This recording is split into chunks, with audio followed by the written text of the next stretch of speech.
must wait to wake you need your hand away, break a thin seal. I kick your home back in your door, keep fucking me low, and you set me on. Downside some flame, it's calling me you. Lost in the night with a dull image. Some dissuade your eyes holding mine, cutting you the music time. Well, hey there. Happy Wednesday, and welcome to Dave's After Hours Trivia Club Live. Step inside the lounge, grab your drink of choice, and settle in. Here at Dave's After Dark, we stir up memories, test your smarts, and maybe, just maybe, teach you something along the way. We do go live most Sundays and usually even on Wednesdays at 7 p.m. Eastern and 4 p.m. Pacific time. The doors swing open, the lights go low, and the trivia does flow. While our robots quickly paint each scene, I serve up the clues, and you will take your best guesses as we move through tonight's 3 categories. First, the top most popular TV sitcoms of all time. That includes a couple from our folks across the pond. And then next, we're going to have the Revolutionary War, and it's going to be the top 20 Patriots, and there's some Redcoats mixed in as well. And finally, the top 20 HBO series. This isn't just a trivia show, it's a fast-paced gauntlet of art, memory, and mystery. Let's see how many you can guess before the brush finishes its final stroke. Now be sure to check in down in the chat. Say hello. This is where you'll throw out your guesses, or you can just hang out with the rest of the crew. That's just fine. I see King's in the house. Good to see you, King. Good to have the early birds here. Now, I did want to quickly mention our sponsor, davidhansenart.com. That's me. Let me pull up my webpage here. So I've got an art website, and this is where we're developing our cover art for our program here, Dave's After Dark. You can get wall art there, and of course you can get lots of other merch as well, like coffee mugs, beach towels, and all sorts of things. So check that out sometime when you get a chance. All right. Hey, Arena's in the house as well. Good to see you, Arena. Why don't we just go ahead and get started? I'm going to fire up the first round. We're going to do... Here we go.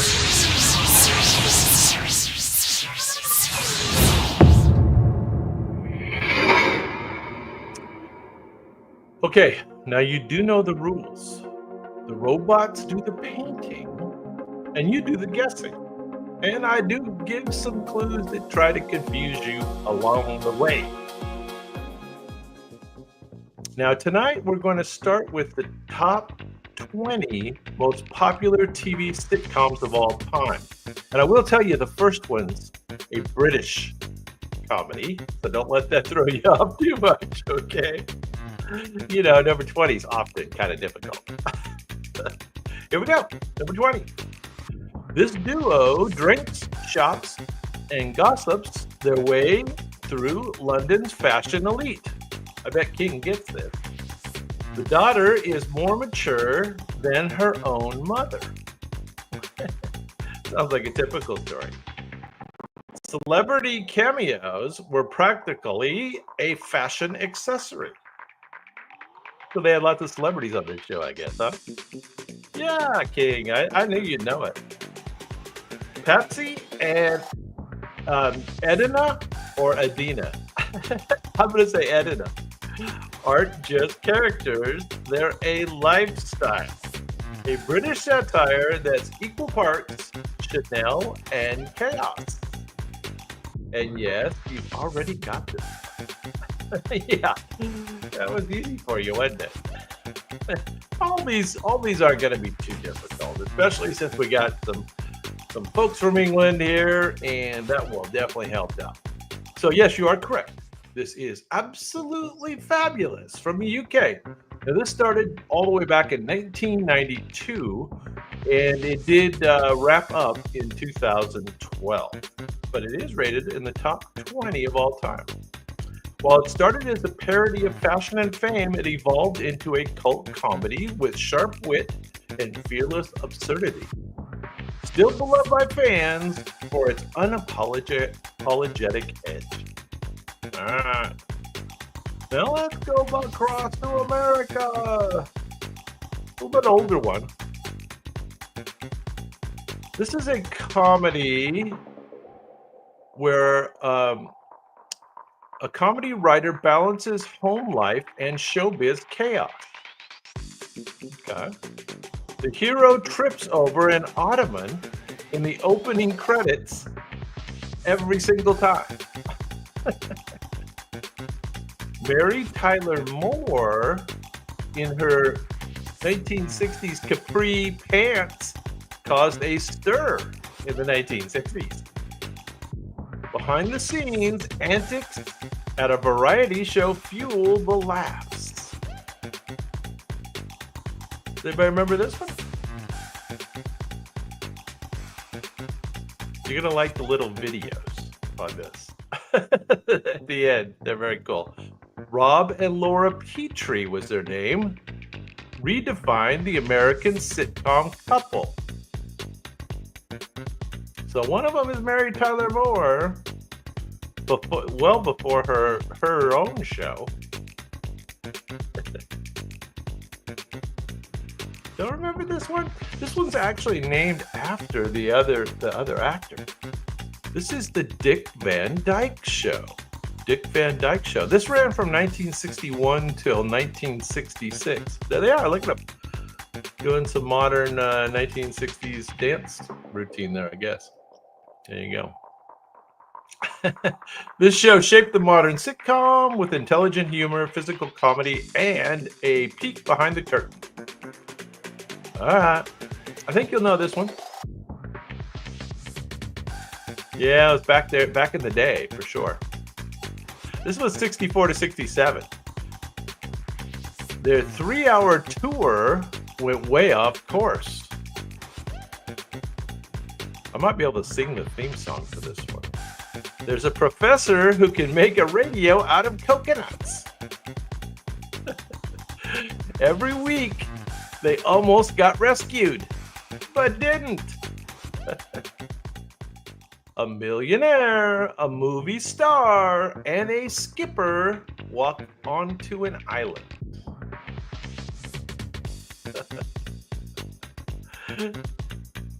You have any idea what this one is? This stranded crew made sitcom history with tropical hijinks. Tropical hijinks. All right, who remembers this ensemble cast? Now sit right back and I'll tell you the tale of a fateful trip.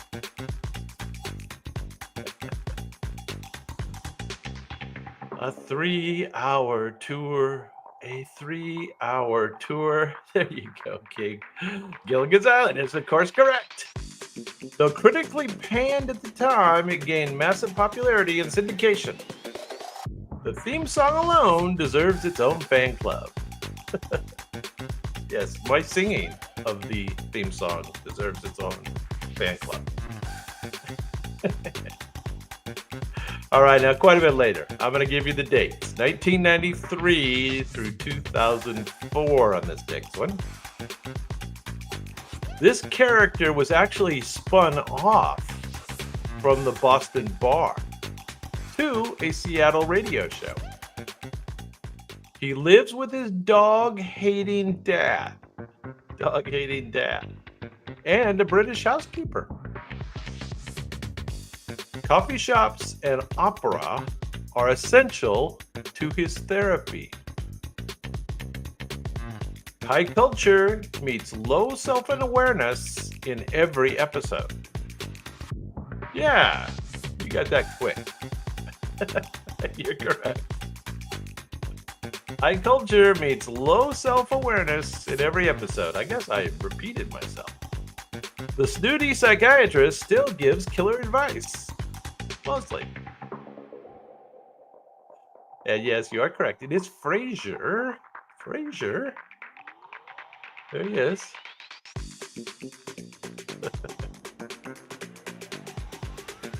Kelsey Grammer, right? Kelsey Grammer. Trying to remember his name there, but it finally came to me. Frasier paved the way for smart comedy that could also be a ratings hit, and Kelsey Grammer's portrayal became one of the most celebrated in TV history. Wow. Something. All right. Okay, let's go back to the UK for number 16. This innkeeper should not be in the hospitality business. Manuel's English is as broken as Basil's patience. Basil. Only 12 episodes, yet endless miscommunication. A classic British farce with physical comedy and sarcasm. John Cleese's Basil, is that am I saying that correctly? Basil is the poster child for bad customer service. Yes, of course. Of course. Faulty Towers.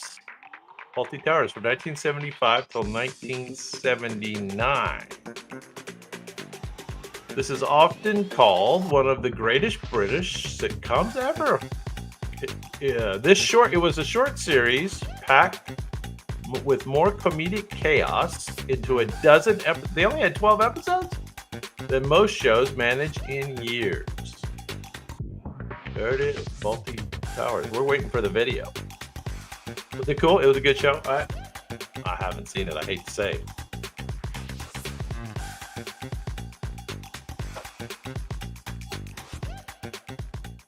I don't know. They look happy. Is that Manuel there in the front? Looks like Manuel. All right, let's go to 15. This is a kind of an older classic American one. Ran from 1960 to 1968. Life moves slow in this fictional North Carolina town. A fictional North Carolina town. Opie learns lessons while fishing with his dad. The sheriff doesn't carry a gun, but keeps order just fine.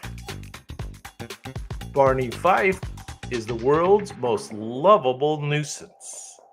That's the deputy. Now, the name of the town was called Mayberry. Mayberry became America's favorite small town. Hey, it's a former smart guy. It's good to have a former smart guy with us. Who knows what this show is? Anybody remember this show? 1960 to 1968. One of the top 20 sitcoms ever. No, that doesn't help. This is where Ron Howard got his start. Little Ronnie Howard. This is the Andy Griffith Show. There you go. You had it, King. All right. I see you had it. I know I got a slow internet tonight. We got a little storm action here in upstate South Carolina. So we might have a little slow internet action. This wholesome classic captured the values of a bygone era, but its heart and humor continue to charm new generations. It's still in reruns. All right, number 14. This is a more modern one here. This one ran from 2009 to 2020 to 2020. And it has like a mockumentary format. And that freshened up the kind of the family sitcom show. Three very different households share one family tree. So it's about an extended family. Gloria's accent is as thick as her personality is bold. Cam and Mitch gave us drama, laughs, and dance routines. This diverse crew redefined the 21st century sitcom. Oh, you knew that one so fast. You were trying to guess. You saw a lot of people, so you were guessing The Office. Yeah, Barney Fife was Don Knotts in the Andy Griffith show. He was the middle one. Yeah. Don Knotts. He was the fish in some sort of, I forget what the name of that movie was, but he played a fish. This blended sharp writing and sincere moments, proving that family comes in all shapes and camera angles. There they are. They look happy. Happy family. Now, the next one was a happy family during the show. This show was huge in the United States. 1984 to 1992. A doctor and a lawyer raised 5 kids with tough love and humor. Colorful sweaters and jazz music are frequent guest stars. Horrible sweaters. Horrible sweaters. Denise's outfits had a life of their own. It was a primetime hit with a groundbreaking black cast.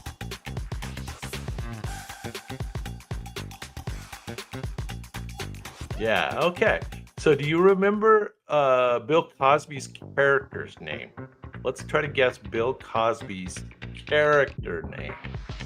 It is indeed The Cosby Show, and it ran from 84 to 92. It is not the Jackson 5. It kind of looks a little bit like the Jackson 5. But there's actually not the right number of people to be the Jackson 5. That's how you know it's not the Jackson 5. It's not the right number of people. Do you remember Bill Cosby's character's name? Kind of iconic. How about Cliff Huxtable? Does that sound familiar? Cliff Huxtable. Despite its complicated legacy today, it was a complicated legacy. I like that. It was once the most watched show in America. There you go. All right, this is one of my favorites. Next up, number 12.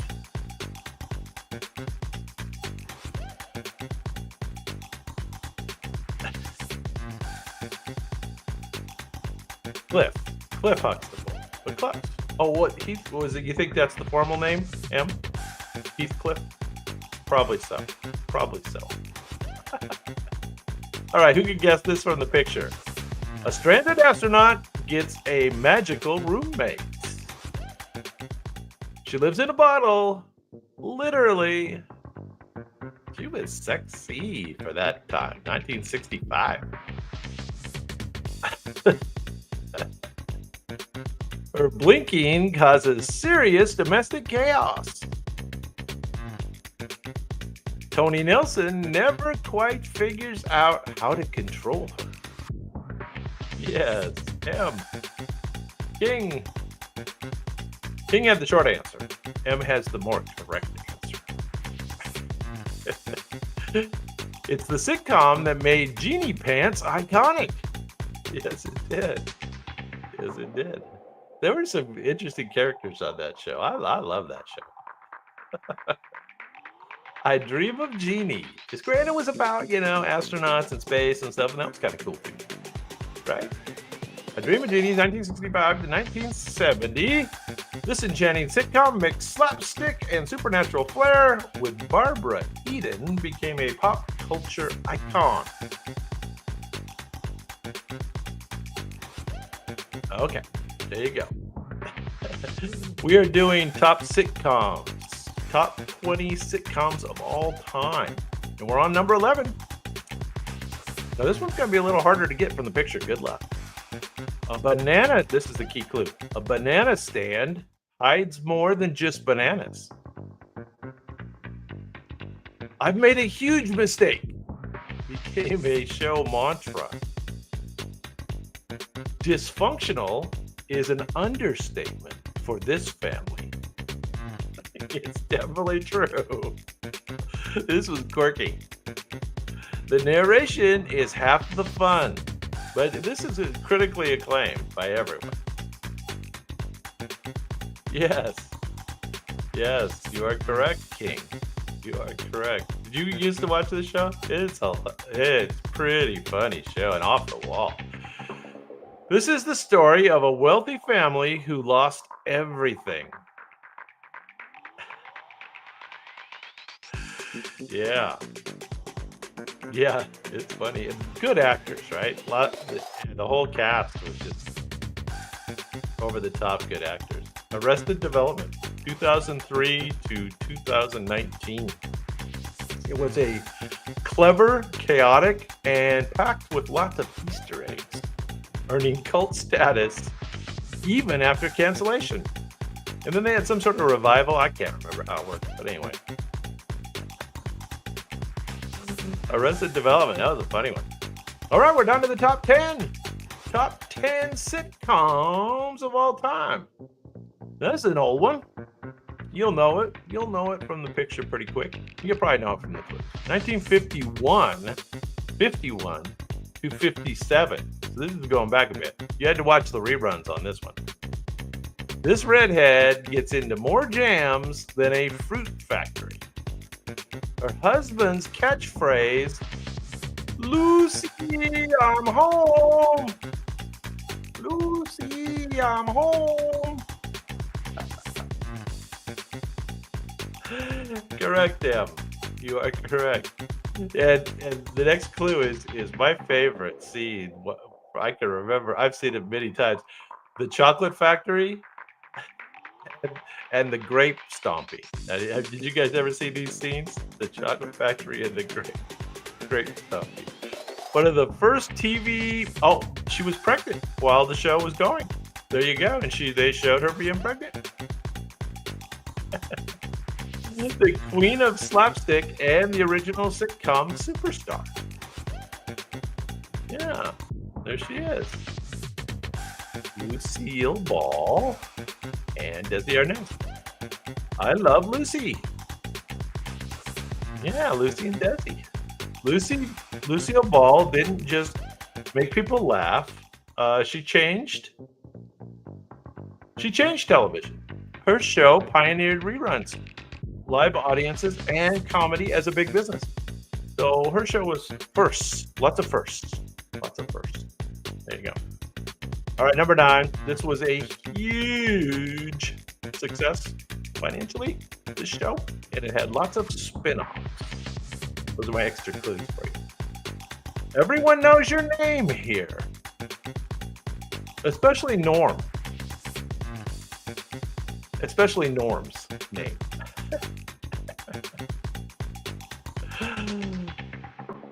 Does it kind of look like Star Trek? And you're trying to guess from like a few lines.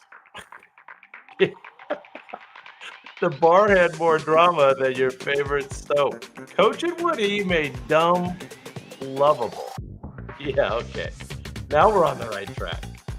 Em's got it first.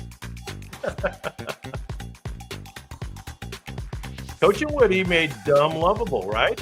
Sam and Diana perfected the will they won't they trope. Yes, it did. It all happened in a Boston bar that felt like home. Yes, cheers. Lots of spin-offs, right? But what made you think it was Star Trek in the early going? Right number of people? Did one of them look like a Vulcan? Cheers is correct. This ensemble comedy had warmth, wit, and spin-off gold. Without Cheers, there'd be no Frasier. That's right. And Woody Harrelson, what a career he's had, huh? Holy smokes. All right, number 8. Here we go. Here's another one of my favorites here. This is a good one. Basement smoke, bell bottoms, and burned out teens. Red threatened to put a foot somewhere often. Donna Kelso hide teen types and tropes galore. Foreman's basement was a time capsule of awkward. The 70s never looked cooler or more confused. I could definitely relate to this show, totally. I grew up in the set. I was a teenager during the early 70s. So yeah, during the whole 70s. JoJo's in the house. What's going on? King, I think, got that one first by a whisker. Emma Dow's in the house. Good to see you guys. Good to see you guys. We're down at number 8. And that 70s show is number 8. And you're all correct. A nostalgic trip that nailed the vibe of a decade. It made stars out of its young cast. Yeah, I'd say the cast has done well. A nostalgic trip that nailed the vibe. There you go. That 70s show. There they are. They're having fun. Are they drinking beer? Are they drinking beer? Red wouldn't care for that. No. All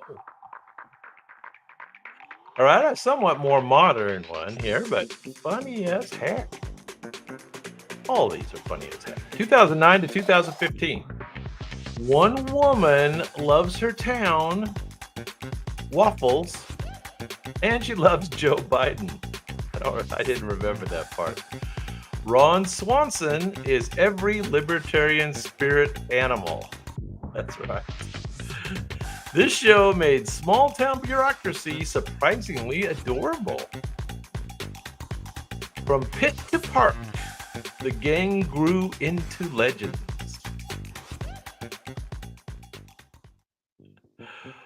Pawnee, Indiana.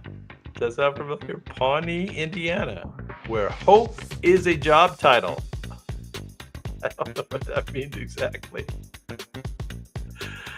Yes, you're right, King. You are right.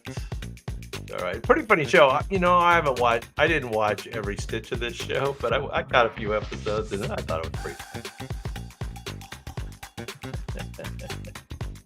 Parks and Recreation. Yeah. Initially slow to catch on, but it did bloom into one of the most beloved comedies of its era. Optimistic, weird, let's call it quirky, and full of heart. There you go. And definitely, you know, the bureaucracy part is pretty funny. All right, we're down to the top 6 now. Top 6 comedy sitcom. Here we go. This one's from 2007. It started in 2007 anyway. And smart is the new funny in this geek chic sitcom. Their roommate agreement might need peer review. Penny brings street smarts to the lab party. Sheldon's quirks are both iconic and oddly relatable.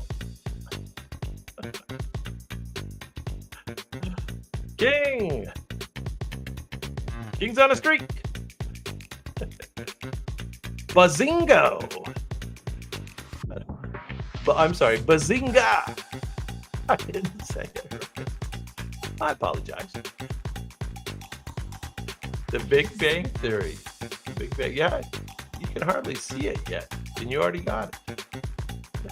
Yeah, The Big Bang Theory. Not Star Trek. From physics jokes to pop culture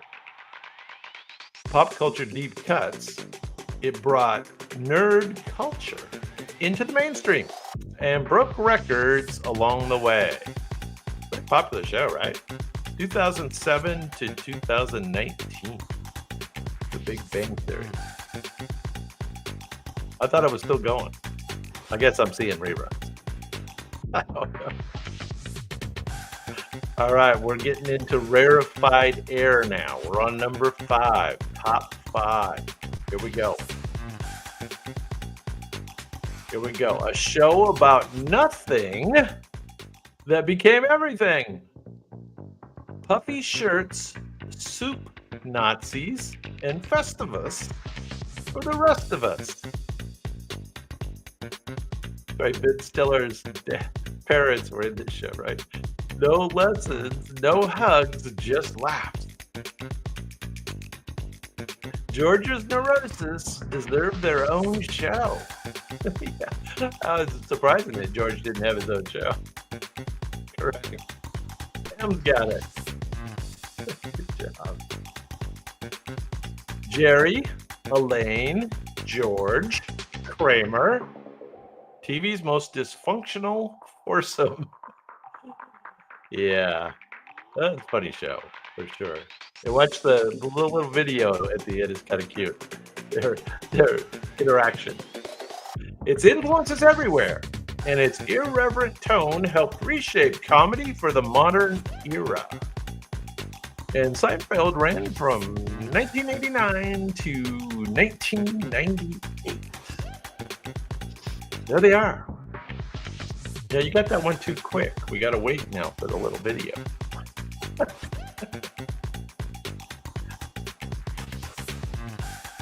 There they are. Oh, they look so happy. Well, they should. They made a few dollars, didn't they? All right, top 4. Can you believe there's 4 above that one? Wow. All right. So the next one was actually set in Korea, but it was filmed with plenty of California sun. Yeah, they did film it in Southern California. War, nurses, jokes, and a whole lot of heart. Yeah, Seinfeld was slow to catch on. You're right about that. Too quick. Hawkeye's wisecracks hide a deeper pain. Its final episode had more viewers than the moon landing. How about that? This military comedy dared to be devastating.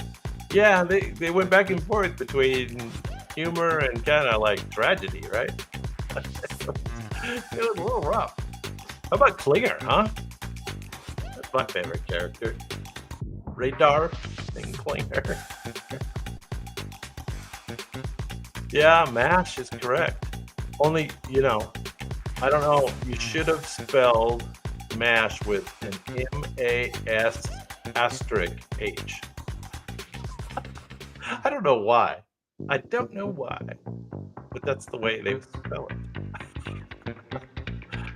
Blending comedy with poignancy, MASH, M-A-S asterisk H, pushed the sitcom to emotional height. It remains a high watermark of television. All right, top 3.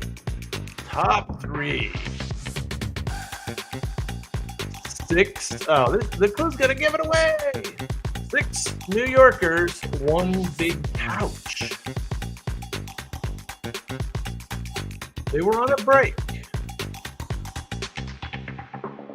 Ross, Rachel, Monica, Chandler, Joey, Phoebe. Central Park became the most famous coffee house ever. Could this be any more iconic? Yes, King. King's got the fastest internet. You're correct by now. So Friends is correct. 1994 to 2004. It only ran 10 years. Did you know that? How about that? It became the defining sitcom of a generation. Its theme song, cast, and catchphrases still live rent-free in everyone's heads. I suppose it does. And it's in reruns.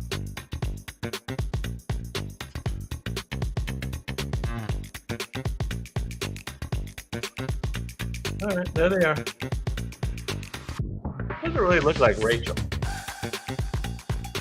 These start from an actual photo, though, so these are not all AI.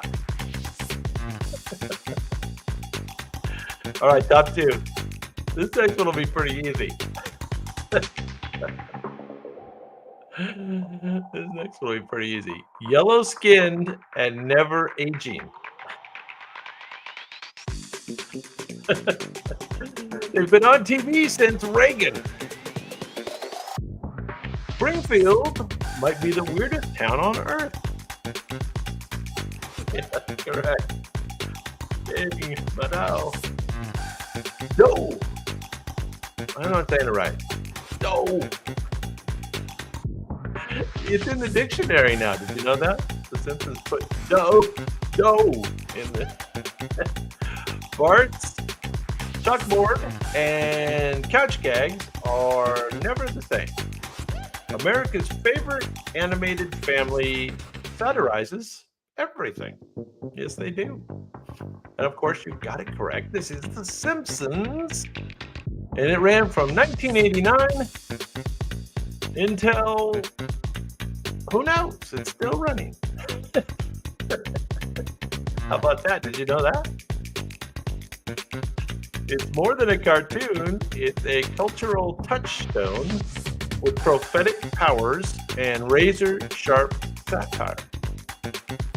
Now, I had a hard time getting a little animation for this one because most of the websites wouldn't run it. I think The Simpsons must sue everybody that uses their cartoon. All right, shh, be quiet. Be quiet. All right, number one. A paper company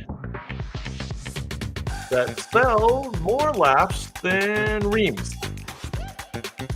It's a cringe comedy, and it meets the heart in Scranton, Pennsylvania. Jim and Pam melted hearts while Dwight terrorized interns. That's what she said.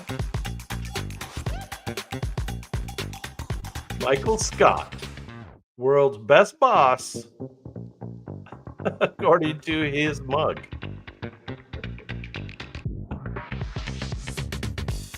It is not the Avengers. That's a different category, which we should do sometime. We should do comic book heroes from the movies. We should do that. Heroic characters from the movies. Good recommendation. Not my real name. King, of course, has it correct. And it's always good to put it in twice, King, because, you know, the internet. Yeah. Yeah, The Office. 2005 to 2013. So it only ran for what, 8 years? But huge, right? Awkward stares to unforgettable cold opens. This show redefined the mockumentary format and gave us one of TV's most lovable misfits. All right, those were too easy. Right? You guys got all those. Too easy. All right, let's see. I have a little recap video I'll put on as a. I'm not going to challenge you with an intermission quiz tonight. That's, you know, I want you guys to rest your brains a little bit for about a minute and a half, and then we'll put on the next one. Here we go with our little intermission.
Are you guys ready for round two?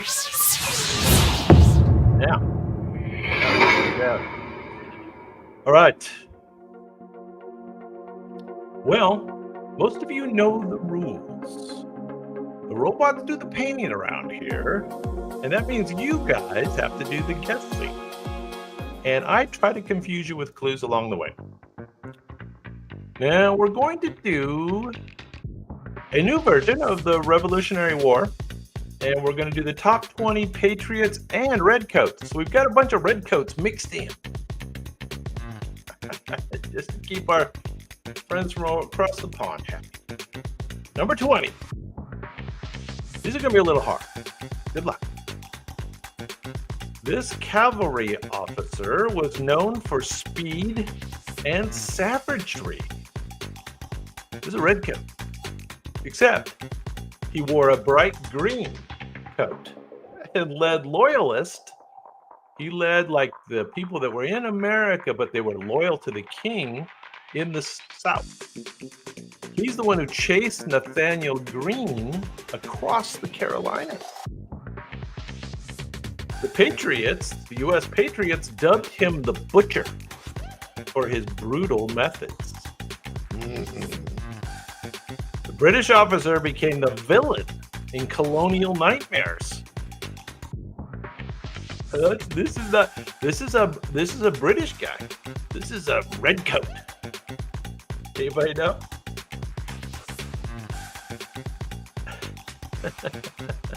Yeah, Benson wasn't in there, was he? Sorry. No Benson. Who knows who this is? Anybody guess? Anybody know who the Butcher was? And he led like the loyalists in the South against the Americans? Anybody know? Going once. Going twice. Banastre Tarleton. There he is. Look. Oh, he's mean. Anyway, he was a baddie. He was a mean guy. He was. They featured him in the movie Mel Gibson movie. Yeah, The Patriot. Okay, number 2.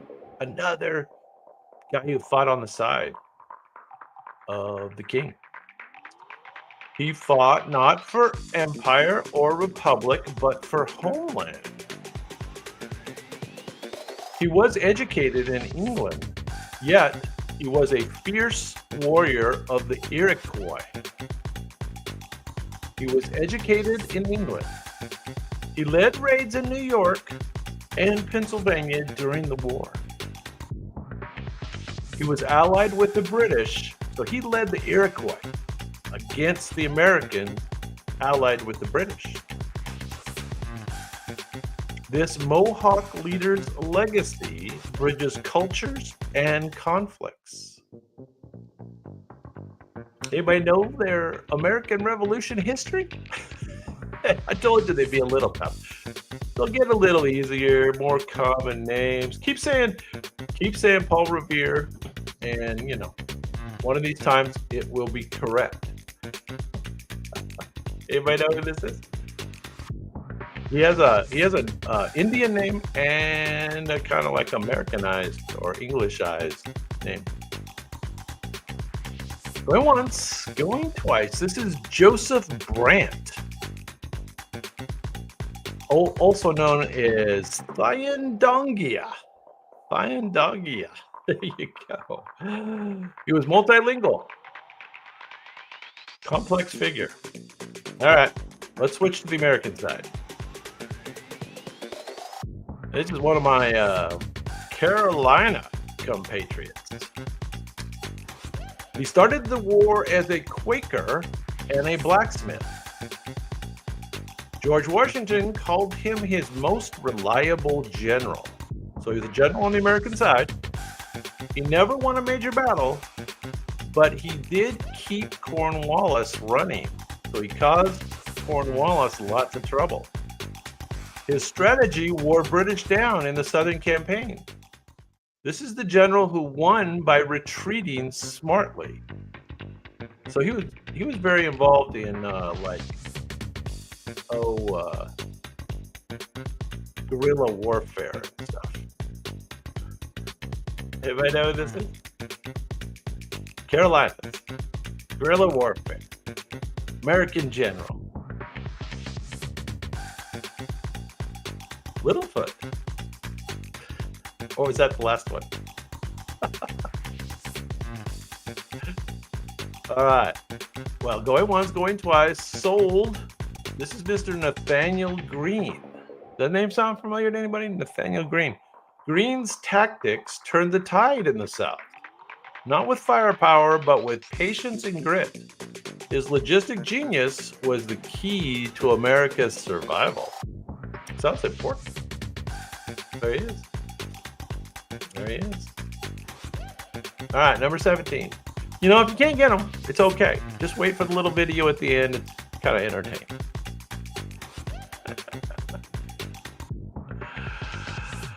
All right, so this guy is famous for his furniture these days. There's a little extra clue for you. His bold Vermonter had a knack for surprise attack. His band of fighters were the Green Mountain Boys. So this is the leader of the Green Mountain Boys. And this is the guy who helped take Ticonderoga with barely a shot fired. Anybody remember Last of the Mohicans? That movie? Yeah, this guy's in that movie. He wasn't subtle. He demanded surrender in the name of the great Jehovah. He was a Revolutionary War hero or a frontier rebel, depending on who you ask. So another figure from the American Revolution is what we're doing here. And these first few are a little hard, but that's okay. We can do some hard ones. We can learn something. I told you might learn something along the way. You never know. Anyway, this guy has a relationship to furniture these days. There you go, King. Nice. Very good. Yes, indeed. This is Mr. Ethan Allen. You are correct. Allen was part freedom fighter, part wild man. His brash style was pure colonial energy. Rough around the edges, but effective. There you are. All right. So let's go back to a red coat. He wore the red coat, but struggled to claim victory. He took New York early, but then things went south, literally. He often feuded with other British commanders like Cornwallis. All their generals were always fighting. That was part of the problem. He oversaw British strategy from 1778 to 1782, so he was the head general for the British. Redcoats. His missteps helped Washington win the war. Uh-oh. Uh-oh. This is the guy who made some big mistakes. Anybody know who that is? He has the same last name as a recent U.S. president. Anybody know? He's a redcoat. He's the head, top redcoat. Going once. Roosevelt. I like that. Was there a Roosevelt back then in the Revolutionary War? This is Mr. Henry. Oh, you were guessing a recent president. Henry Clinton. Henry Clinton. Not Hillary Clinton. Henry Clinton. Although it kind of looks like Hillary Clinton a bit. Though a seasoned officer, Clinton's divided leadership and cautious tactics led to missed opportunities for the British. All right. Visualize. Visualize. This is a little bit like a mushroom trip. You are correct. All right, number 15. You know this guy. His night job was more famous than his day job. A skilled silversmith, he also had a revolutionary streak. He rode from Boston to warn of British troops heading west.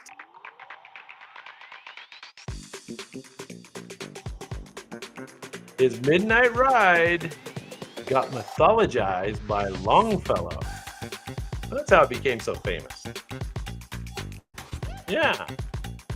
Doctor's in the house. What's going on, man?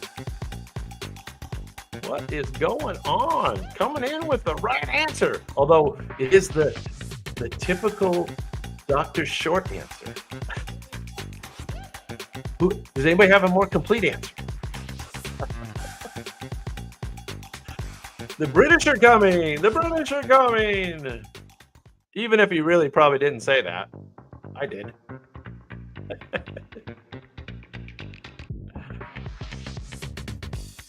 Oh, you missed me on Sunday, did you?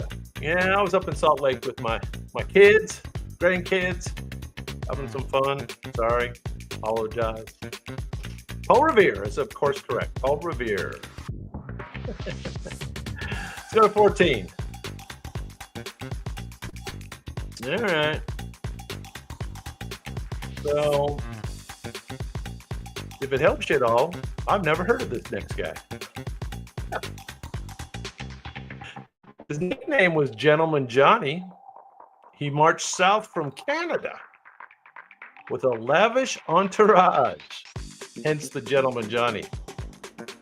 He expected a quick victory, but got stuck at Saratoga. He surrendered his whole army in a turning point defeat. This is another redcoat. This is another cocky redcoat. This is the British general who lost big and, like theater, more than war. Gentleman Johnny got his butt handed to him at Saratoga. You know John's last name by chance? I've never heard of him, but it's a good story. His defeat at Saratoga convinced France to join the American cause. A disaster for the British, a blessing for the Patriots. So interesting. The French saw the writing on the wall, and this guy's defeat actually convinced the French to go with the Americans. This guy's name was Bourgogne. Bourgogne. Burgoyne. I think you would say that. Bourgogne. I don't know. Something like that. I never heard of him, but we're going to learn something tonight. All right, number 13. I've heard of this guy. This is an American guy. He made a motion that changed the world. A Virginian who believed in independence early. He called for the colonies to break free in June 1776. So this was the rebel rouser.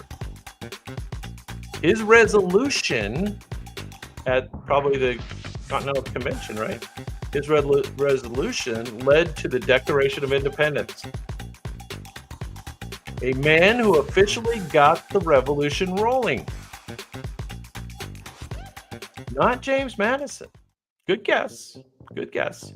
This is a Virginian guy. He's from Virginia. And although he's not as famous as Jefferson or Franklin, this guy's bold proposal made America break with Britain in a formal act. So this guy's pretty important, but he is one of the lesser used names. That's why we included it. George Floyd. Well, you know, George Floyd could have done a lot of things. I mean, yeah. And it's not Thomas Jefferson. So he's actually not as famous as Thomas Jefferson. Richard Henry Lee. Does that sound familiar to anybody? Richard Henry Lee. Not as famous as Jefferson, but important. All right. Obviously, we're trying to fool you here tonight. Number 12. We're just working our way down. The more famous names come in later.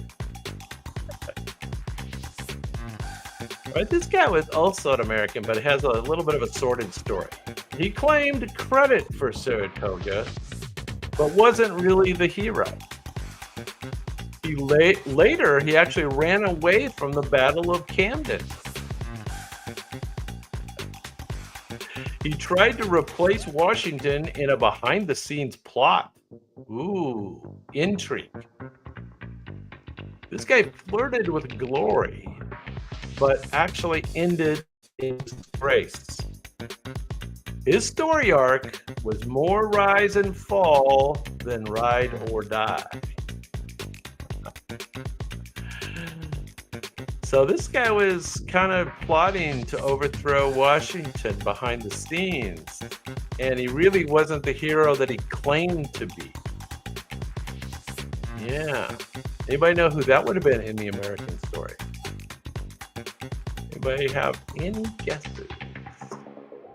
He was once hailed as a hero, but ego and poor leadership would ultimately tarnish his reputation among the patriots. They all kind of saw through his thing. This is Horatio Gates. Horatio Gates. That sound familiar to anybody? There he is. Yeah, look at him. Cocky bastard. Oh, you knew it. Kevin, what's going on, man? You knew it. Very good. Awesome. Well, this is another kind of obscure person you might know. This is our only woman on the list. She started as a water carrier on the battlefield. When her husband collapsed, she took over the cannon. And she fought at the Battle of Monmouth in blistering heat. It was hot. Very hot. She was a symbol of female patriotism during wartime. Doctor! Doctor's in the house. This real-life Rosie the Riveter packed heat and powder. There she is. I wonder if she wore that hat. You think she really wore that hat? That might be a... Although, well... None of these from this date are obviously real photographs. It's an artist's rendition. You are correct, Molly Pritchard. Anybody know Molly Pritchard's actual name? That wasn't her. Molly Pitcher wasn't her real name. Did you know that? She's semi-legendary. Her bravery inspired generations of women to see themselves as part of the American story. Molly Pitcher. AKA Mary Ludwig Hayes. Yeah, I didn't know that. Mary Ludwig Hayes. All right, top 10. So I would say all these names are a little more well known. So here we go. Number 10, a red coat. Another red coat. He won battles, but he did lose the war. He oversaw the British campaign in the Carolinas and in Virginia. He was often at odds with his superior, that Henry Clinton guy, Bill's brother. Betsy Ross. I like that. Kevin, I'm glad you like it. Do you know who this is? He tried to escape siege by retreating to Yorktown. He surrendered to Washington in 1781. So this is the guy who surrendered to Washington. This is the guy. Yes, Kevin, you are correct. Anybody happen to know Mr. Cornwallis's first name? We'll challenge you with that. Yeah. How soon they forget his first name. He was capable and commanding, but his loss at Yorktown effectively ended British hopes for victory in America. Bummer.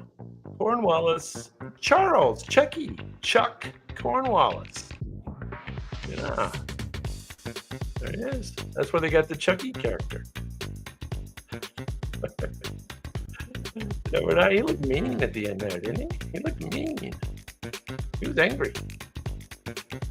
All right, it's an American guy. He took the fight to British waters. So he was on water. He captured enemy ships right off their own coast. So he was fighting over by England. Took the battle to him. He led daring naval raids with flair for the dramatic. He famously said, "I have not yet begun to fight." This is the "I have not yet begun to fight" guy. How about that? He is the original American naval hero. Anybody know? Yeah, you are correct. You are correct. Doctor! I'm not sure what you were typing there, Kevin, on the first name, but of Mr. Cornwallis. You are correct, Doctor. You're correct. The original American naval hero, John Paul Jones. John Paul Jones. Jones was bold, he was reckless, and he was skilled. His exploits made him a symbol of American grit at sea. Oh, he's the American grit guy. I have not yet begun to fight. There he is. Got handsome, huh? Handsome devil. Get with the ladies. Number 8. Number 8. This guy's pretty famous, and he looks exactly like this, according to all the artist paintings. I guess they aren't photographs, are they? This gentleman wrote pamphlets instead of picking up a musket. He called kings tyrants and common people powerful. His words boosted morale during desperate winters. He wrote something called Common Sense and the American Crisis. And a quote from those is, "These are the times that try men's souls." Very good. Gaga. Guapo. Muy guapo. Muy guapo. Yes, you are correct. This is one of the definite founding, he's not a founding father, but he's almost a founding father. Or maybe he is a founding father. I don't know. He's really important. Thomas Paine is correct. Paine's fiery prose inspired a revolution with ink and paper. His pen was mightier than any sword. There you go. That's where that came from, I guess.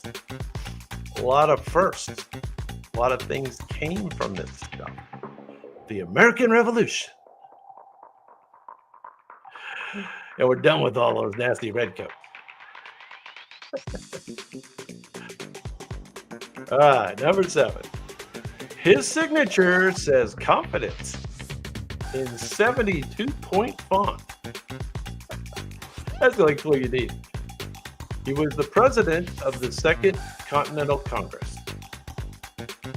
He was rich, he was bold, and he was not afraid of the British retaliation. Wonder why. Yeah, because they were going to kill all these guys if they won, right? These guys were all dead men walking. First to sign the Declaration of Independence. Oh, he was first to sign, so that's why he took up so much space. And, so nowadays it's slang for signature, right? Put your John Hancock on there. Put your John Hancock on there. Yeah. Who got it first? Oh, Brad's in the house. What's going on, man? Hancock, but it's not the Will Smith Hancock, right? Not that one. It's a different Hancock.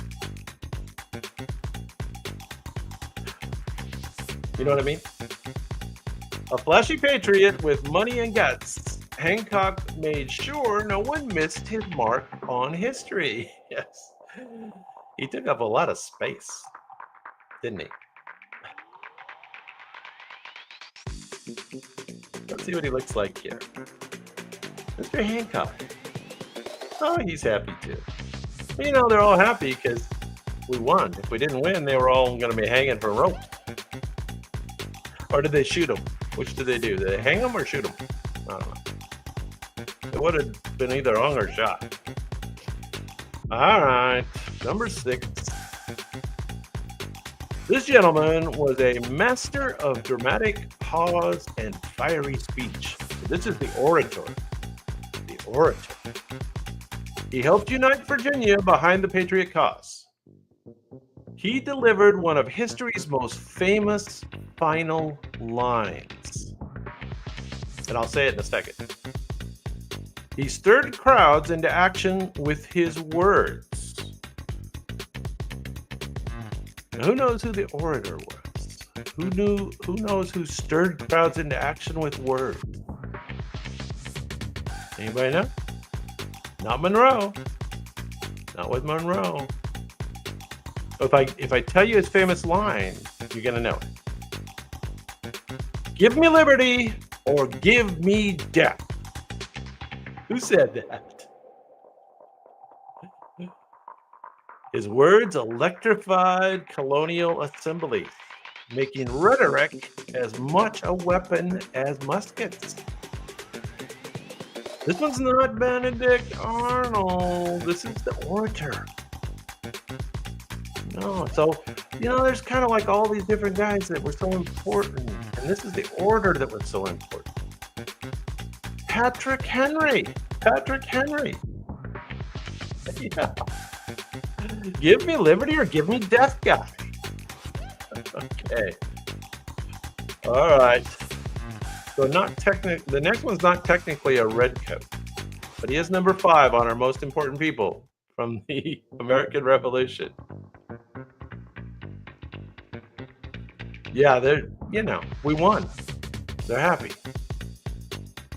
And, if you look at the redcoat guys, they're not as happy. So this gentleman ruled an empire, but he lost a continent. The colonies saw him as a symbol of tyranny. He had a growing list of grievances and colonies. The Declaration calls him a prince with repeated injuries. I don't know what that means. I'll have to read that sometime. The revolution's main antagonist. The revolution's main antagonist. That makes a lot more sense. Who is this? This is the main bad guy. Who's the main bad guy? The revolution's main antagonist. Though he was a caricature in America, King George III was complex, troubled, and stubborn, ultimately pivotal in shaping two nations' destinies. Yeah, I told you he wasn't as happy. King George. He lost a continent. All right, number 4. So I think these people are probably the top most famous people relative to the revolution. This gentleman helped with Saratoga, but then he switched sides. He craved recognition, but got resentment instead. He tried to hand over West Point to the British. I think Brad had it earlier. He fled when the plot was discovered. His name is now American slang for traitor. Yes. Kevin. I think Doctor had it first. Very good. Of course, in typical Doctor shorthand. Seems like both names are important in this one. Benedict Arnold is correct. Benedict Arnold, 1741 to 1801. Arnold's legacy is a cautionary tale. Once a hero, now the face of betrayal. Look at him. He's still smiling. Smiling all the way to the gallows. No, they didn't kill him, right? They put him on a boat or something, didn't they? They exiled him. Didn't they? Don't I have that right? Yes, answer in the form of a question, please. Number 3. 3. All right, here we go.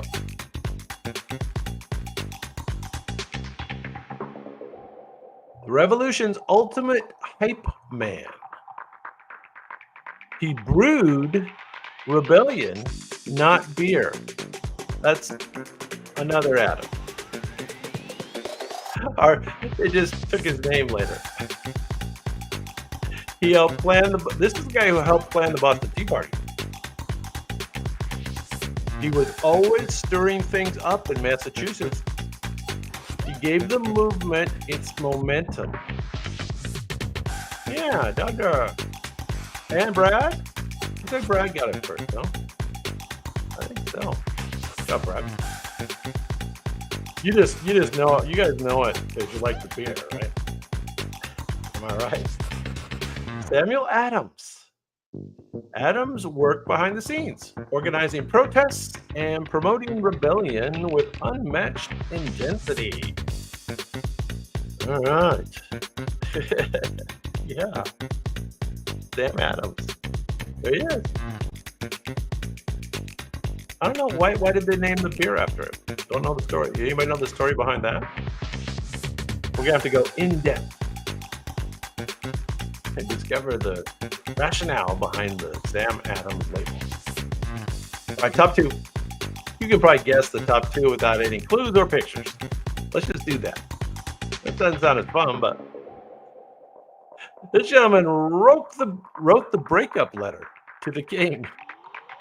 His quill in hand, ideals in mind.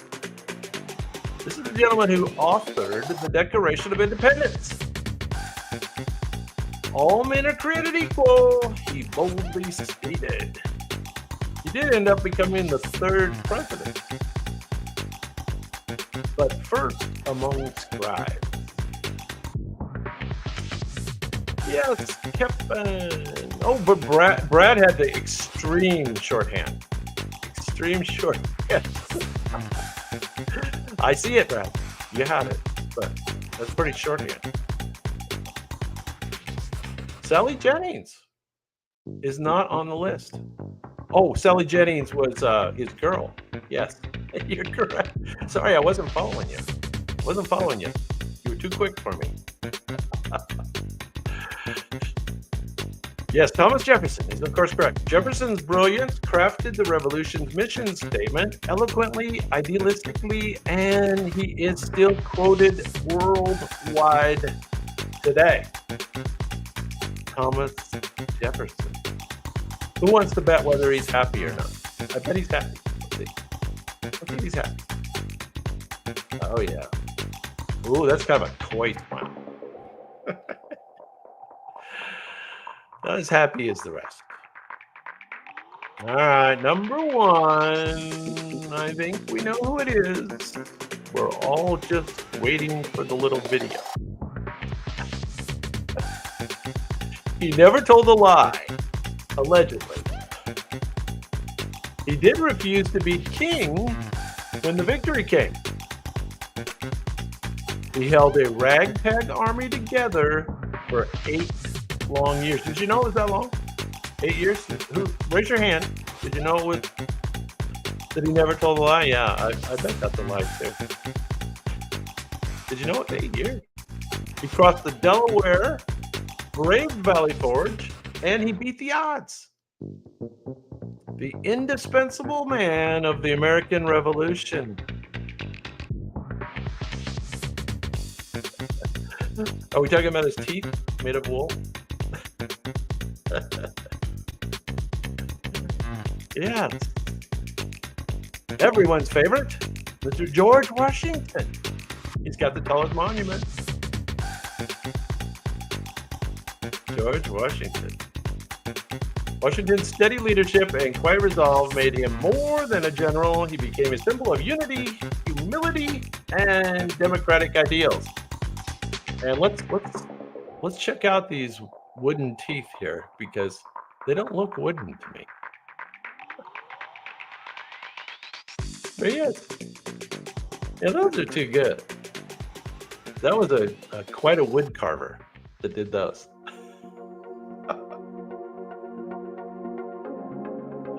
They weren't wooden, they were wool. That's a misnomer, Simon. Simon, Leslie, welcome. Mitch, hey, glad to have everybody here. Sorry, we just finished that category, though, so we're going to have to move on. I'm going to recap that category with a quick little intermission video, a minute and a half, and then we'll be on to round 3, okay? Hang on just 1 second. And we'll be on to round 3.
Alrighty, well, that was fun. You guys ready for round 3? Let me find the right file and we'll fire it up.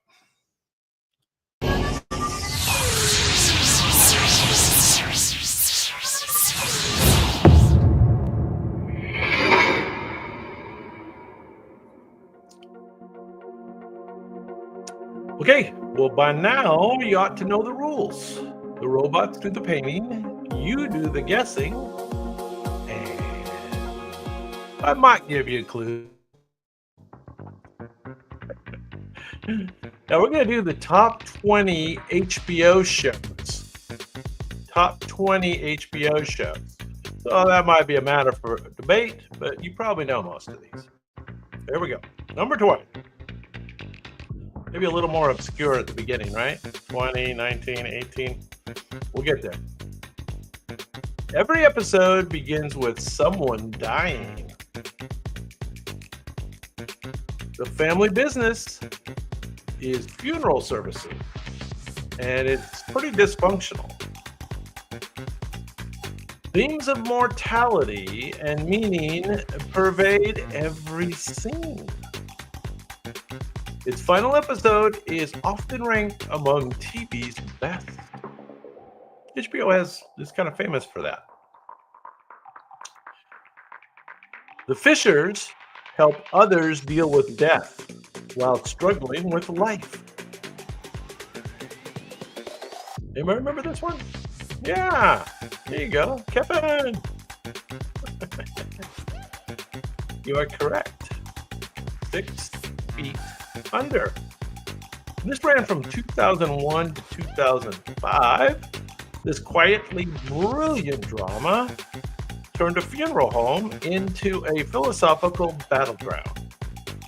Death never looked so emotionally rich or oddly relatable. Now, I hate to tell you, but I don't have little videos at the end of this category. Ran out of time and money. Number 19. It started as a web series before hitting prestige stats. Mere pep talks are this character's therapy. Okay, I get it. Black millennial life in LA has never been this real or funny. It was created and it's starring Issa Rae. Does any of this sound familiar to anybody? Awkward moments meet poetic honesty in this modern classic. Does anybody know this one? Nobody knows? HBO, 2016 to 2021. It delivered razor-sharp social insight and raw comedy with a killer soundtrack. It made every drama feel cinematic. Nobody knows. Nobody saw it. I don't know. Robot slipped it into our list at number 19. This is called Insecure.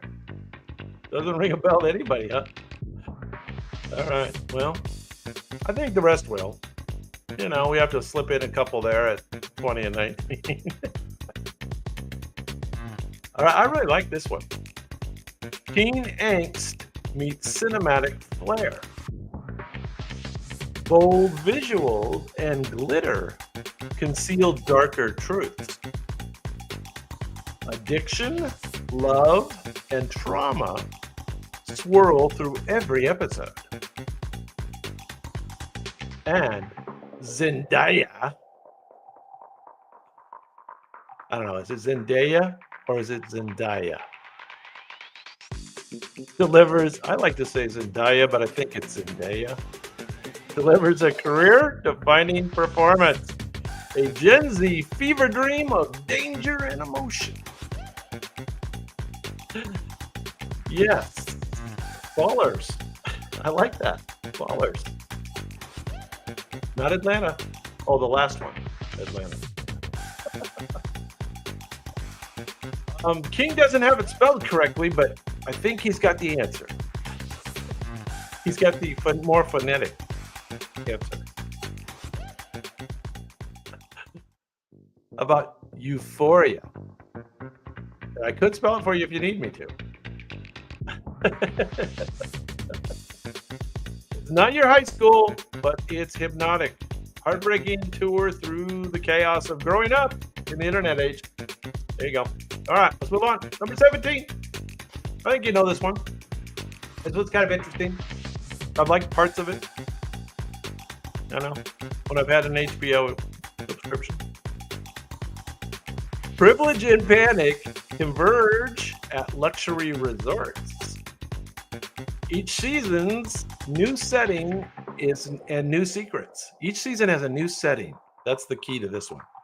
The opening credits alone are a meme factory. I don't know what that means, but I like it. Dark comedy meets murder mystery. I like that. Jennifer Coolidge became the queen of awkward, rich chaos. Yeah. Looks like Brad got it first, huh? Looks like Brad got it first. King's got it. I don't know. GOT is not going to work. It's incorrect. The satirical soap for 1% skewers vacation culture with savage elegance and one deeply unsettling ukulele soundtrack. So that's a ukulele soundtrack. Okay, I got it. The White Lotus is, of course, correct.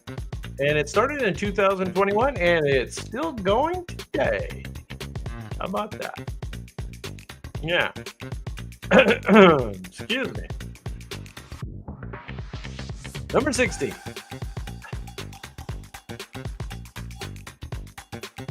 All right, this one's pretty cool. This is kind of the follow-up series for this guy. A hitman walks into acting class. No joke. Hollywood dreams meet violent flashbacks.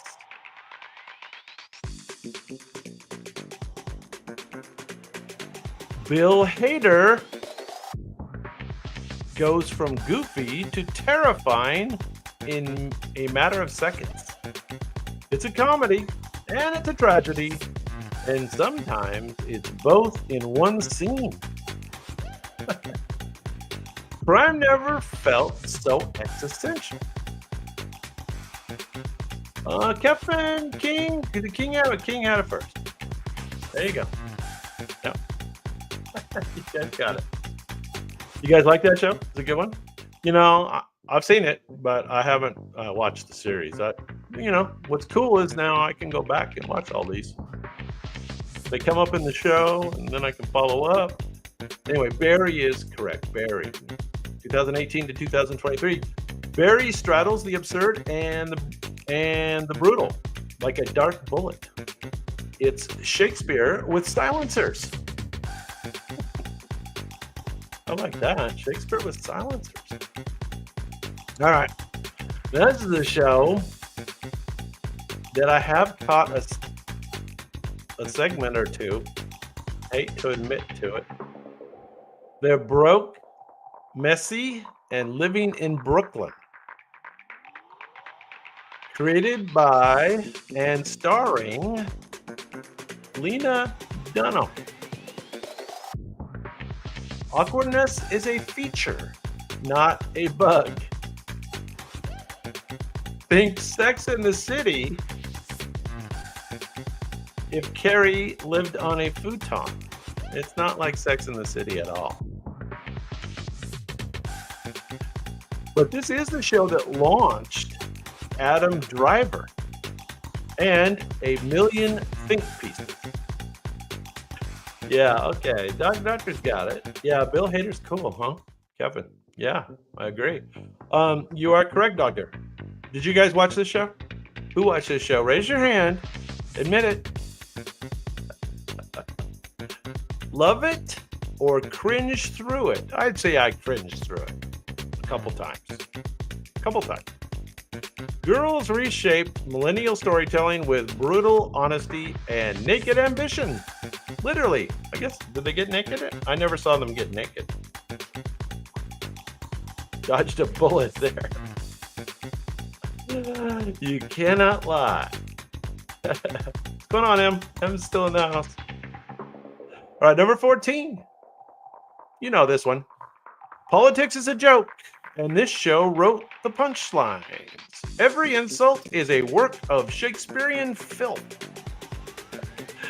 Julia Louis-Dreyfus is endlessly inept and Emmy-worthy. Speaking of M, it's Emmy-worthy.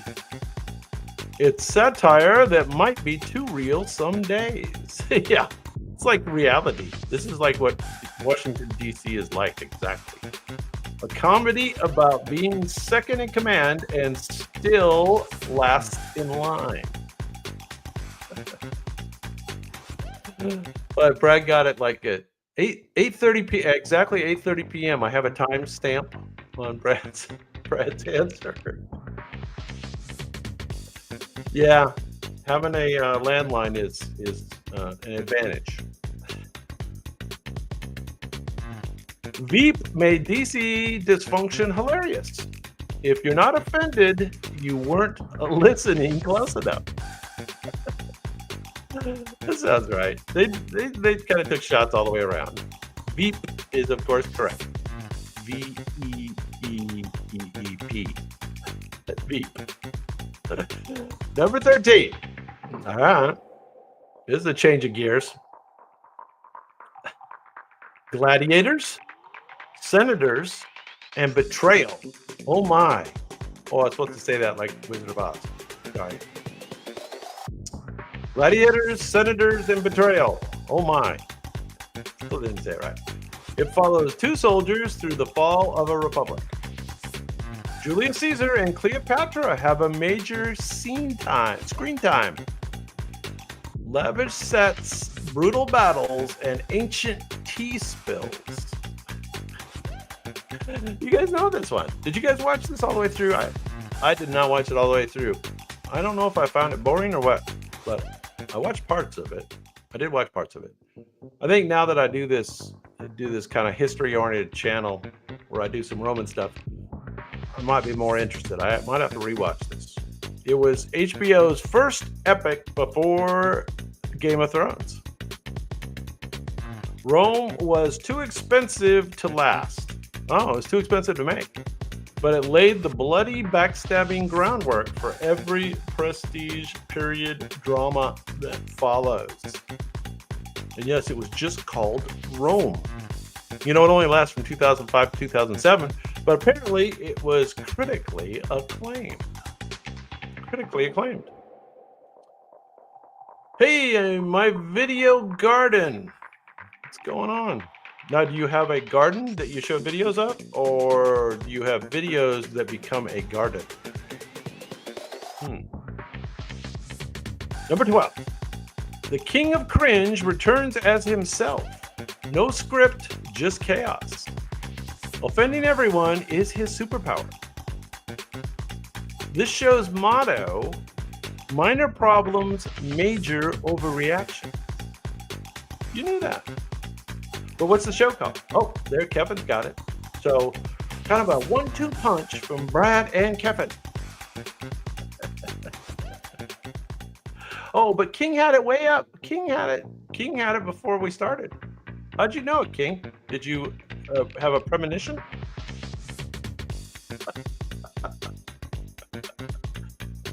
That was pretty good. All right, you are correct. Curb your enthusiasm. Now, interestingly, it started in the year 2000, and it says it's still going today. Is that true? Is it still going? King just saw the forehead. I think you're right. I think King takes a look at the picture real quick and then just throws an answer out. Yeah, he was correct. Larry David is the other part of it, right? Unleashed and unfiltered. There you go. All right, this next one's cool. Number 11, HBO. Now this one is the Wild West with poetry and profanity. A lot of profanity. Real historical figures rewritten with an HBO edge. The Saloon is the show's true moral compass. Ian McShane curses his way to brilliance. Yes, he does. Okay, Brad. Is anybody ahead of you there? I don't think so. I think Brad's got it. Yeah, Brad and I both like this show quite a bit. Good show. Dirty, dusty, and deeply Shakespearean. There you go. This is Deadwood. Deadwood. 2004 to 2006. Didn't last too long. Deadwood. Anybody know the story behind that? Why didn't it last too long? Was the story over? I don't know. Deadwood brought frontier lawlessness to life in all its grimy glory. It's not just a Western, it's a soliloquy with spittoons. There you go.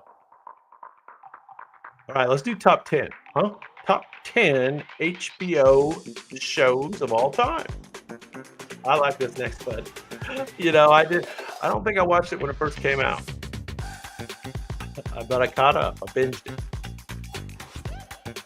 Vampires are out of the coffin and into small town drama. It's kind of about the South. Maybe that's why I like the South.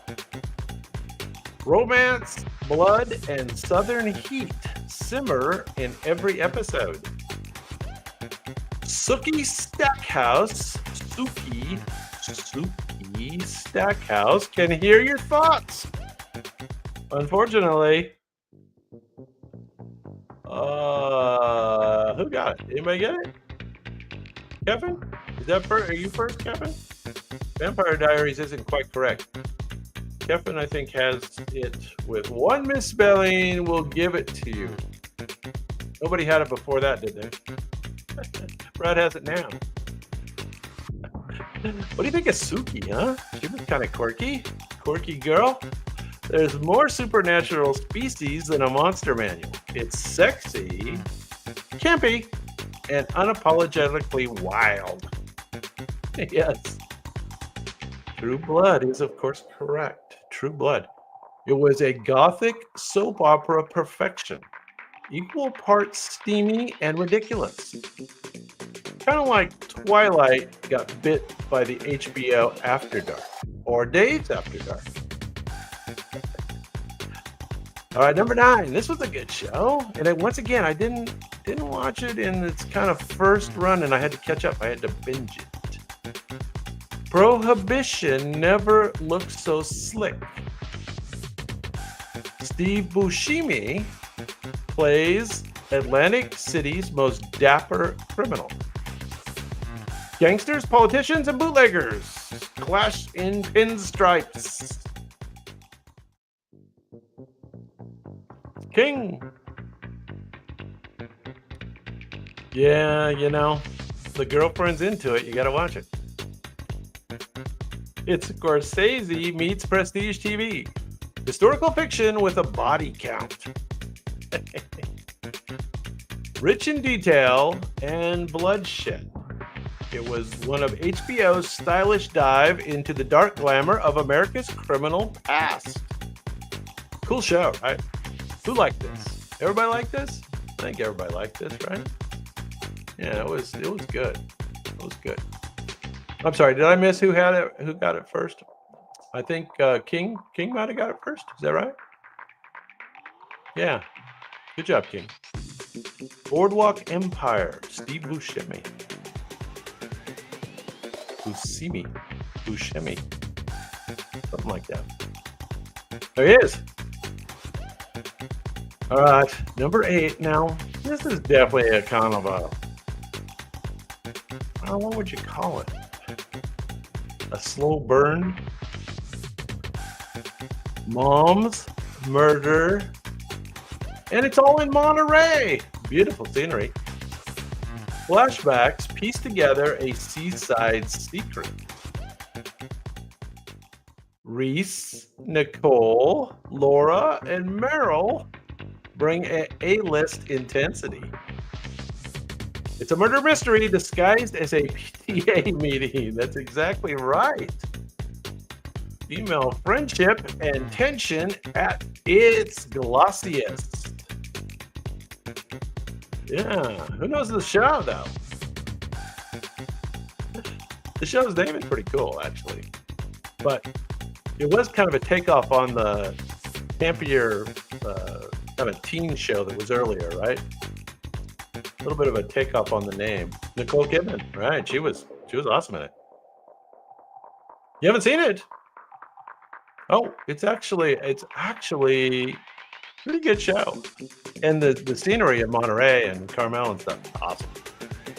Very cool. You guys haven't seen this? Oh, it's pretty good show. It's called Big Little Lies. Big Little Lies. Cool story. It's like I got a really cool story. Anyway, check it out. Number 7. Superheroes outlawed. History rewritten. Oh, superheroes were outlawed.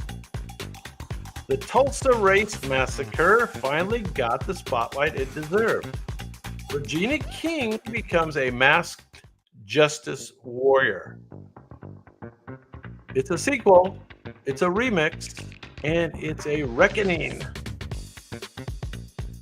It was a bold, brilliant, one-season wonder. Yeah. King knows. King knows.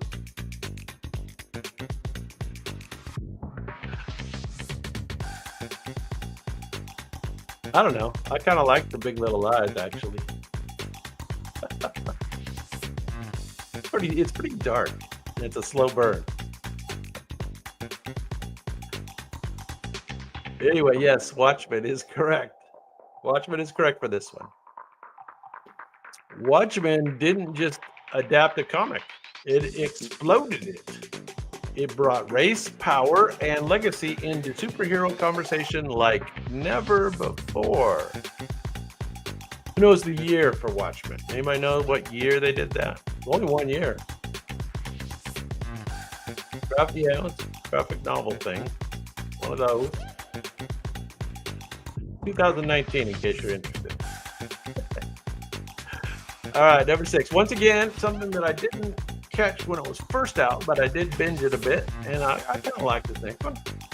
2% of the world vanishes, and no one knows why.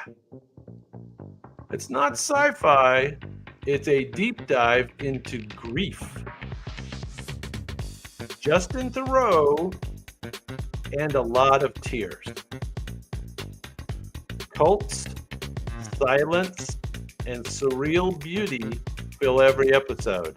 That's weird. It quietly became one of TV's greatest existential dramas. So The Vanishing is the general idea, right? But that's not the name of the show. That sounds sappy. No, it was curious. It was actually curious. I didn't mind watching it. It was hard to predict what was going to happen next. It was definitely hard. Anybody know what those called? This is called The Leftovers. Does that sound familiar to anybody? Anybody remember it now?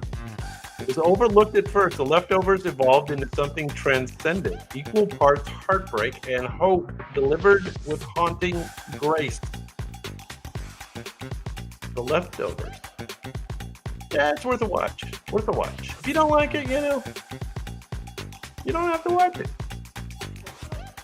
Top 5. You know this one. Family dinners and mob hits, often back to back. Often together. Therapy never sounded so dangerous. Tony juggles crime, panic attacks. That's right, he always has panic attacks. And pasta. A revolutionary mix of depth and violence. Of course, you guys know this one. King Kevin. This is The Sopranos. Let's see, what's it say here? That ending still sparks debate. So I don't remember the ending. Sorry. Yeah. Did he pass away? He passed away recently, right? It wasn't that long ago. Or did it just happen? I think I saw him on like a award show just recently. Did he just pass? Oh, did he die just in the show? He's still alive in reality. I don't know. You tell me. Sopranos. Sopranos changed television forever. It made anti-heroes iconic and turned HBO into a storytelling empire. And speaking of storytelling on HBO, everyone wants the Iron Throne. Most don't live long enough, though. Dragons and betrayal burn across continents. That was the weird thing about the early episodes of this show, right? Is everybody was dying. It's like just when you started getting into a character, they're dead, right? Weddings here are deadly. Yeah, weddings are tough. It ruled pop culture until that finale. Yeah, nobody liked the last one. A fantasy saga that redefined the epic. Yeah, Ned Stark. Indeed. How about that Iron Throne, huh? That's a cool thing. Wouldn't you like to have one of those at home? I'd like to have an Iron Throne, maybe in the living room. Maybe in my office. Maybe I'll turn my office chair into an Iron Throne. May not be that comfortable. Might need a cushion or two. Game of Thrones is, of course, correct. It went from cult hit to global obsession, proving that swords, schemes, and direwolves could become Sunday night's must-see TV. All right. Who ended up getting that one first? Is that Kevin? All right. There you go. Top 3.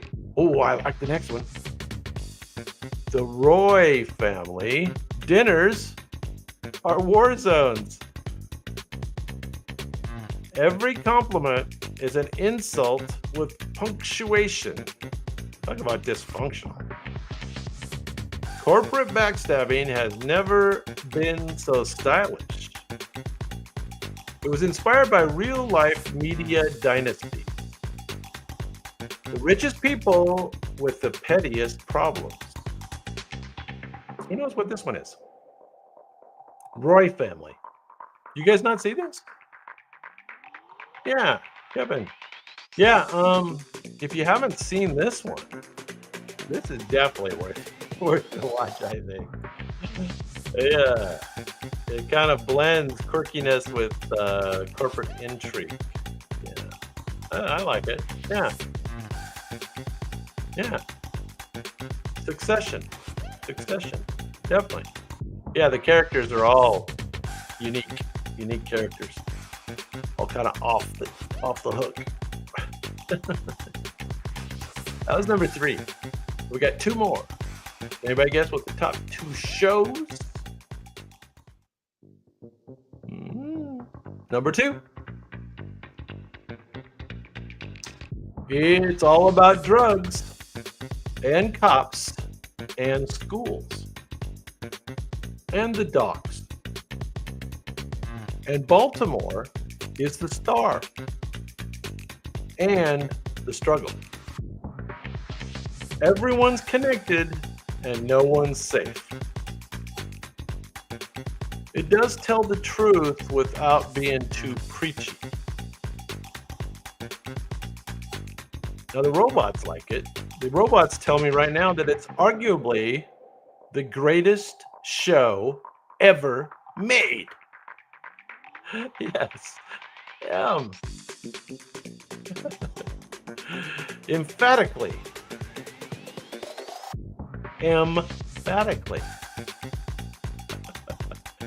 You are correct. The greatest show ever made. Each season exposed a broken, but it's number 2 on our list. Each season exposed a broken piece of America. The Wire wasn't just TV, it was sociologically with street cred. Oh, I'm sorry. I'm going to reread that. The Wire wasn't just TV, it was sociology with street cred. So it's like taking a sociology class, I guess is what they're saying. All right. It was a good show. Good show. Oh, you didn't like it, King? Oh, well, you know. There you go. Never been to Baltimore. All right. The number 1 show, according to the robots, is a true story that hits like fiction. I'm not sure what that means. It follows Easy Company from D-Day to VE Day. Brothers in Arms and Heartbreak. Spielberg and Hanks brought cinematic scale to an HBO show. It is still the gold standard for war storytelling. Yeah. Looks like King got that one first. King, Kevin, you're both correct. This is the Band of Brothers. 2001.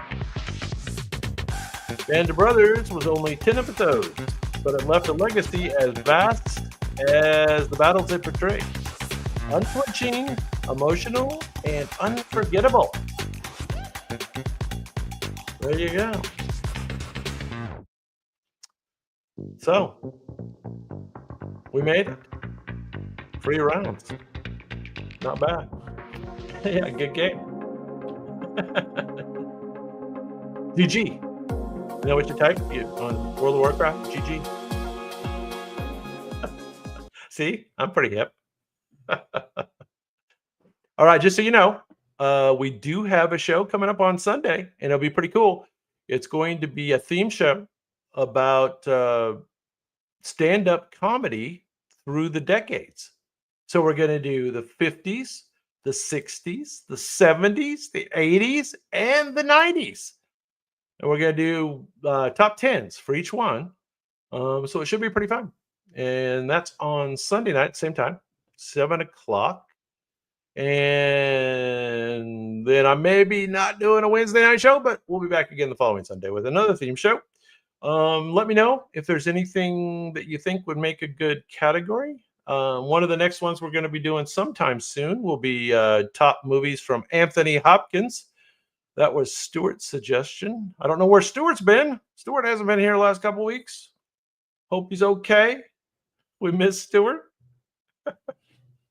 Yeah, Anthony Hopkins will be coming, but yeah, the stand-up comedy should be fun. I like the theme shows, Sunday night theme shows. They're great. I enjoy doing those. They take a little bit of work, but I like to work. All right. Well, I've got a little kind of a scramble of the little videos from tonight's show, and I'll put that on and tell you guys good night.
The night wears heels, she struts alone. This bar's the place I call my home. I sip the swallow pride, pretend the moonlight lights by my side. Tell me, was it ever real? the song you used to feel. I still burn.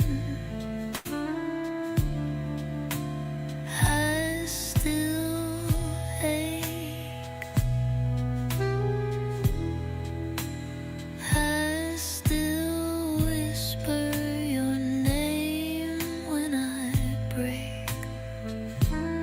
In this velvet room where memories bloom, I still wait for a shadow to take shape.